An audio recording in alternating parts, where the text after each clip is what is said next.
666 The Mark of America, Seed of the Beast. Section 6 The Wrath of God. The consequences of human behavior are as natural and self-evident as the behavior itself.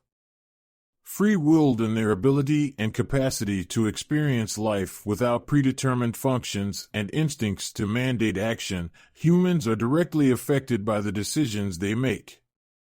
In other words, they are right where they have decided to be, though the effects of nature can force unexpected experience and circumstance upon all biological life subjected to its laws. Humans are also independently affected by what they choose to do individually with their free agency. Besides being eaten by an animal higher up the food chain, no other life form has the secondary responsibility of suffering retribution for its actions.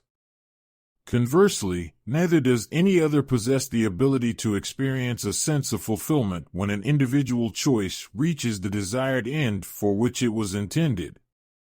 If the laws of nature determine for the human being what actions need to be taken in order to maintain a consistent balance, without allowing consequences, like all other life, humans would exist for the sake of nature alone.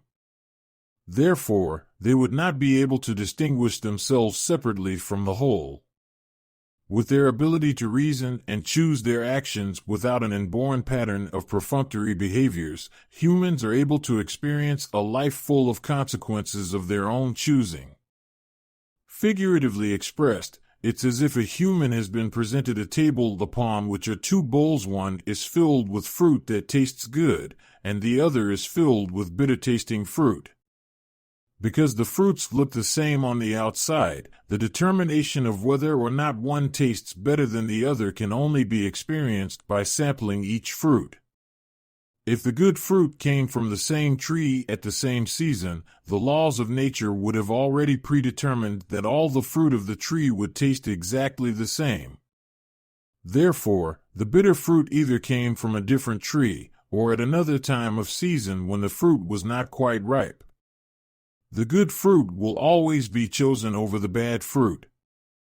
But in order to know the difference, when the outward appearance gives no apparent clue to its sweetness, one must be given the opportunity to choose from both bowls, and determine for oneself which tastes better. If one is presented with a table upon which is placed only good fruit, there could be no comparison, and the degree of goodness could not be determined. If one continually ate from the bowl of sweet fruit, he or she would miss the opportunity to fully enjoy and appreciate the benefits that the opposition of the comparative experience would provide.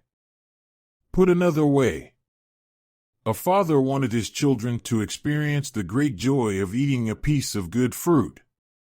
His children lived with him and ate effortlessly from his garden, in which there was every tree that was pleasant to the sight and good to the taste. He taught his children that they could eat of every tree in his garden except for one. The one from which they were not allowed to eat was a tree of good and bad fruit. The fruit on this particular tree was indeed pleasant to the eyes and most desirous to the soul, but eating the bad fruit would cause a lingering bitter taste in one's mouth. There was no way, however, to tell whether it was sweet or bitter unless it was partaken of and tasted. The father knew his children were becoming unappreciative of his garden, and the effort he put into making sure there was always good fruit to eat. He knew his children would eventually take for granted the wonderful fruit available to them, unless they also tasted the bitter. A kind father would never allow his children to do something he would never do himself. However, he had already tasted the bad fruit and knew the difference. He knew his children would always wonder for themselves what could be so bad about a fruit that looked so good. So that he would not be blamed for the bad taste that would linger in their mouths, the father never told the children that it was permissible to eat the bad fruit so that they could appreciate the good. To allow them the opportunity to make the choice, if they wanted, the father went away and told his children to dress and keep the garden by themselves. Enticed by their individuality and a desire to encounter new things they had not yet experienced, some of the children began to dare others to partake of the fruit of the tree of the good and bitter fruit. To establish themselves as individuals, which is the character of their true nature, some of the children ate the fruit of the forbidden tree and discovered it was wonderful to the taste. They took the fruit to others and told them it was good, and that they should eat it too. It wasn't long before they began to suffer from the lingering bad taste of which their father had warned them. But it was too late. They had tasted the fruit, and couldn't get the terrible aftertaste out of their mouths. They would never distrust their father and partake of the fruit of that tree again. Humans have the instinctual ability to know what makes them happy and what does not. This knowledge allows them to make choices, the consequences for which they alone are responsible.